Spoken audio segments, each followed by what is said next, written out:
Usually when I have to scrape a website, I do it the old school way, meaning I gather data based on what's in front of my eyes, based on the HTML source code. But if you face a website containing a load more button, there might be an hidden way, a sort of a hidden API, to gather the data very easily. This technique may or may not be available. However, if it does exist, it saves you a ton of time. I'm Franek, I create low-code, no-code web scraping tutorials, and here is another one. To illustrate my point, here is my example. This is a job website, so you have your listing of jobs, you have your scrolling bar, you have your show more positions button, and each time you click on a specific job post, well, you have the details displayed. Now, I can scrape this website the old school way, but this is not the purpose of this video. We are looking for a sort of shortcut. So, we are going to do a right click and click on inspect, or type the F12 button of our keyboard, and by default we should end up to the elements panel. So let's switch it to the network panel. I make sure that the fetch XHR is selected, I clear network log, and I refresh my page. So as you are going to see, you have access to all the requests executed in order to end up to the following layout. So obviously not all requests are important, but maybe one among that list contains the data we need. To find it, there is no other choice but to manually look for it. So okay, let's take a look. We have something here, jobs domain, and if I click on the response, well, look, we have ID with the name, the locations, the department. So I think this might be a job post actually. And if I check how many IDs I have here, I have 10 IDs. And how many job posts are displayed on this page? 10. So if I come back to headers,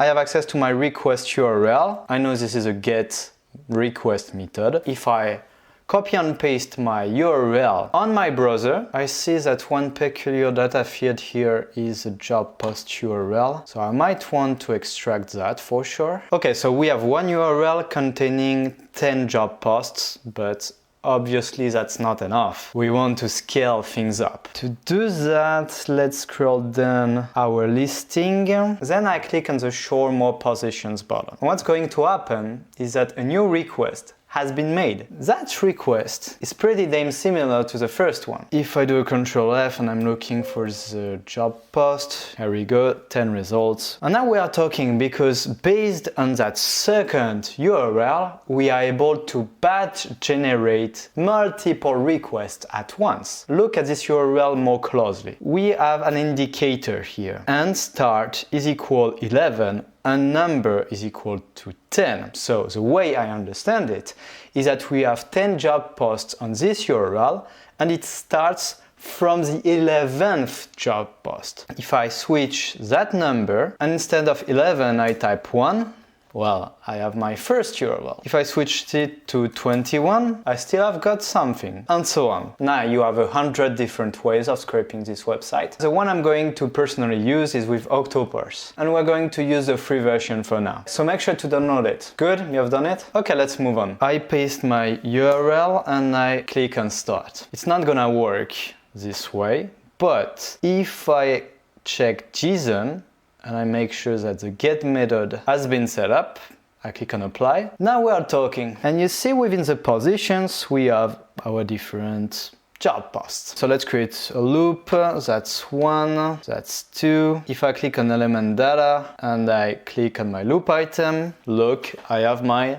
10 items. So let's remove the extract data and we're going to manually select the data fields we want. So let's start with the ID, maybe we will need that. The name, why not? The location number 1. The job description if there is one. And obviously the URL. I click on element data and I have my 5 data fields. So it seems that we do not have a job description whatsoever. So let's pick something else. Maybe the work location option. It looks good. So I can drag and drop to change order if I want to. And if I'm running my request, I'm going to get 10 data hours. Well, 100 lines with 90 duplicates, let's say. Actually, that's my mistake. It's because I've created 2 loop items in one, so we do not need 2 loop items, only one. And now if I rerun my task, I should get 10 unique values. So obviously that's not enough, because we want to create a loop of JSON URLs. So let's do that, shall we? I create another loop, and the loop mode has to be set up to list of URLs. Then let's insert our URLs. We batch generate them. This is our starting URL, and we have said that we are going to replace that value, add a parameter. So now let's specify the parameters type. It is a number. The initial value is 1. Every time we increases it by 10, and we repeat it, I don't know, let's say 30 times. So the ending value is 291. Okay, I click on confirm, and I click on save. I drag and drop all my actions within my first loop.